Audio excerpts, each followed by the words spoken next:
Welcome back everyone. I'm going to be doing the final walkthrough for my Kmart $4.50 album hack. I also use this Crafter's Choice DIY Christmas book from Spotlight. This is last year's, and as you can see I've still got a lot in there. I've got a few of the papers and I've got a lot of the die cuts still in there. So without further ado, let's crack it open. Did end up a bit chunky, that's okay, I like chunky albums. And this album, as I mentioned in my previous videos, is going to be my Christmas recipe and photo album. So I'll be having photos from Christmases past and ongoing, as well as our favourite Christmas recipes in here. So that's the front cover. I've left it flat so that it's able to go into a bookshelf properly. And the back, I've just used one of the pattern papers. Inside the front cover, I've just got a couple of little tuck spots. So you can put your photo or recipe card in there, and also up the top. Page 1, I've got a pocket down the bottom here, which once you've got things in the pocket, keeps this flap, which goes up, it keeps that flap closed. And I've also created the little gnome there as a tuck spot, so you can still pop a photo in there as well. And then that's just a little photo card, just used with the leftover scraps, and a little tag. Onto page 2. Page 2 just has 2 flips, so that's good for your 3x4 photos, and you've got a whole page here to put photos. And also this is a pocket page, so you've got extra room for journaling and for photos, and that just slides in between pages 1 and 2. And in the first video I show you how to do that. Page 3, again, I have a side pocket and I've got a tag, and just with leftover scraps I created a bookmark. When they're in the pocket, it keeps this flap closed. Once that opens, it is a large fold out, so there's plenty of room for photos. And this one is a tuck spot as well. So they go back in there, it holds that flap closed. Onto the next page, again I have a side pocket where you can put things in. While there's something there, it keeps this side flap closed. So open it just like that, and once again that is a tuck spot.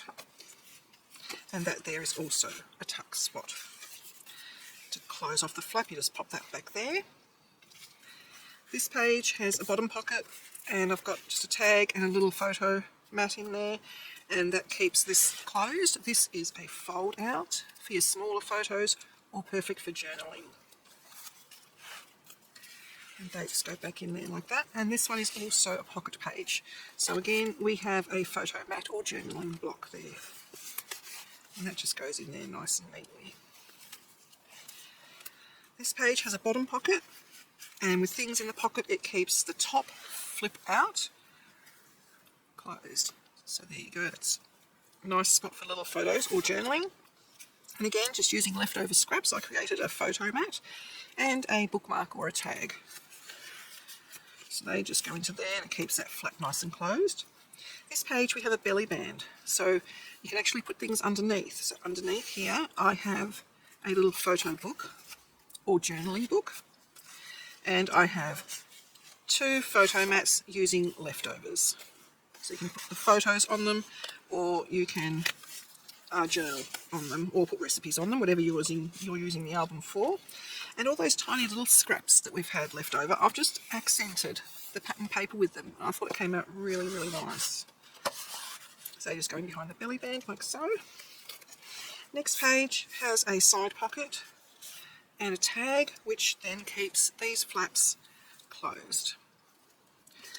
The one down here is a tuck spot, and that there is also, actually that one's not a tuck spot, no, they're not tuck spots, those ones. Moving on to this side, we have another side pocket with a tag or a bookmark which keeps these flaps closed. So we open the flaps, this one goes down, this one goes up, and you've got room there for a photo or journaling. They close, and then that whole thing flips out. To keep all that closed, we just pop something into that side pocket. And this one also is a pocket page. So once again, we have the little pocket there. Next page is a plain page. I felt the album kind of needed to have a plain page, and that's a tuck spot there. This is our waterfall page. I show you how to do a graduating picture waterfall like this, and it is also a pocket. With my waterfalls, I do them differently to most other people, and I like to create pockets out of my waterfalls. So I have a photo mat in behind there as well. And the waterfall is just alternating colours, and they will fit a 4x6 photo. And I just used leftover bits for this last waterfall. This page again has a large bottom pocket, and I've used a tag. I've just used leftovers for the tag once again. And then the top is a flip out booklet, like so. And then that keeps closed by popping your tag back in there. This is the back inside cover. I've just popped a bookmark. I made that out of leftovers. And again, I've got another photo card, and I've used leftovers with that as well. And here I have cut around my piece of paper, so it actually forms a nice little pocket. And we are now at the end. All done. Let me know what you think in the comments. Started off with a $4.50 album, and I used 5, 6, 7, 8, probably 10 pages of coloured cardstock, and I didn't go through much of the pattern paper at all, so I could have actually used more pattern paper, but I actually like having the coloured cardstock to break the pattern paper up because it was quite busy. So it's a very economical album to make, and I had everything already in my stash. All I had to buy was the $4.50 album from Kmart. And like I mentioned in my first video, these albums are also available in white and in black. So there's plenty of choice there. They come with 40 pages. I had 3 complete pages left over from my project. And I would probably recommend, if you don't like chunky albums like this, don't do as many pages as I did. I did 12 pages back and front. So it's, or if you're just counting the grouped pages, I've got 1, 2, 3, 4, 5, and 6. So if you didn't want it to be so chunky, I'd probably go with 4, or don't have as many interactive elements in the album.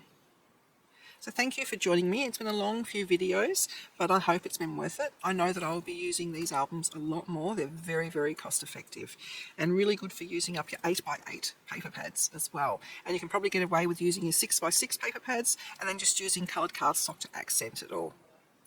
Thank you for joining me, and I hope to see you again soon. Bye for now.